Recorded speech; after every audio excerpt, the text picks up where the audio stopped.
Now, the council actually opened a recording studio, which is available to all. That's the story. I just learnt music there and it became a hobby and I pursued it.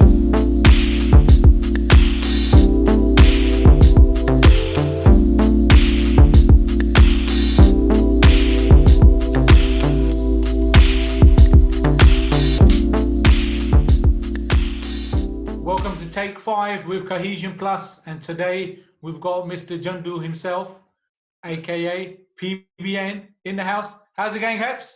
Very well, brother. How are you? Good. In terms of like with the lockdown and everything else that's going on, how's it affected your kind of work and your plans for 2020? I talk to industry friends every other day, and the last thing I can see happening anytime soon, even though when they start easing this social distancing, is banquet halls full of 500 people or 700 people, or club nights open again. So for the foreseeable next, 3 to 6 months minimum, we won't be doing any shows. Luckily for me, there is also the producer hat, and I've been working on a lot of content, and if nothing else, then there'll be a lot of new material ready for when we're in better times. So we're here obviously now in 2020, but I think it'd be useful for people to maybe understand your journey. I mean, how did you get started? Who were your kind of early kind of inspirations? When I started music, there was youth clubs. So in every local area, there was a youth club, and coincidentally, the school I went to, Pendiford High School in Wolverhampton, they had a youth club there. Now, the council actually opened a recording studio, which is available to all, free of charge to kids under 18, to go to this facility and learn music. And that's the story. I just learnt music there and it became a hobby and I pursued it. So, it becomes a hobby, but how did you turn that into a career? It wasn't initially I didn't really want to pursue it as a profession. It just kind of happened, if I so to speak. Another good friend of mine, Bobby Bajran, who went to the same school with me, he's a few years older. He decided to set up a record label and he took me under his wing. And we started releasing music, and then slowly we built up a small listening audience locally. That went nationally, went on to mainstream radio, went to the Asian network. We started charting, and then it just kind of like snowballed. I had to just then make the decision: do I pursue this? Because you can't do music if you really want to pursue it as a career. It is a career. It needs your full-time attention. So at that point, I had to decide if that's what I wanted to do. So I just went for it and gave him my resignation, and then then it was full throttle after that. After that, every day I woke up, it was about the music. How do you think it's kind of changed from when you kind of started out to where you are now? Over the years, the changes has been how music's been consumed. It's gone from the traditional formats of tapes and CDs to digital. There was a time where people were buying digital music, and now it's just about streaming.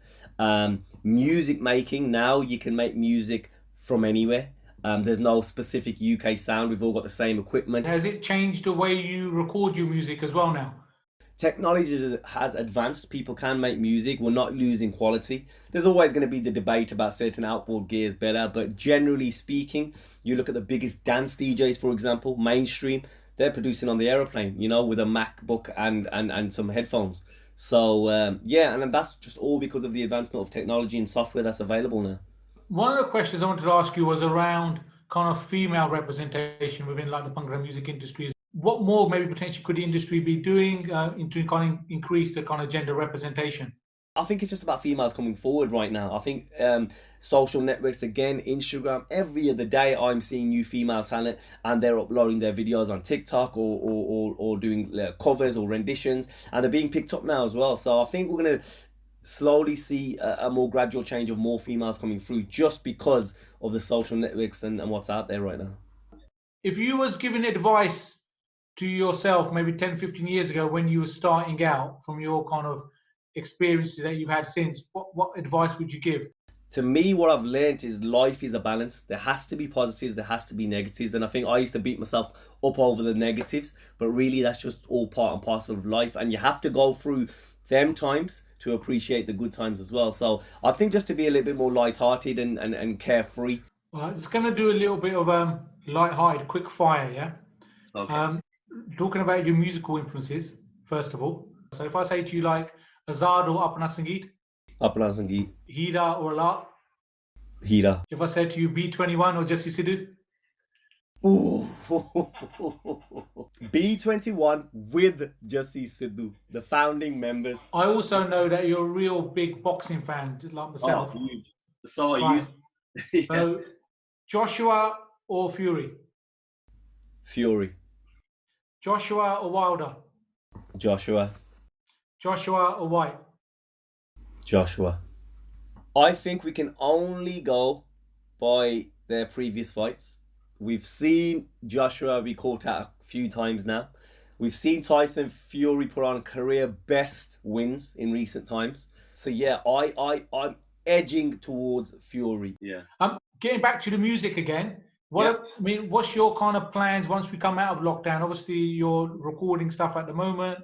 My argument is if your music's not being consumed the way it traditionally is, people on their way to work or in the car or going in the gym or going to a club event or going to a wedding, to me, I don't want to just put the music out there just for the sake of it and it's not being consumed in that traditional way. So I'm going to just hold back and work on the content. And like I said, when social distancing eases off and there's a little bit more normality, whatever that is, then we'll look at putting out loads of new material.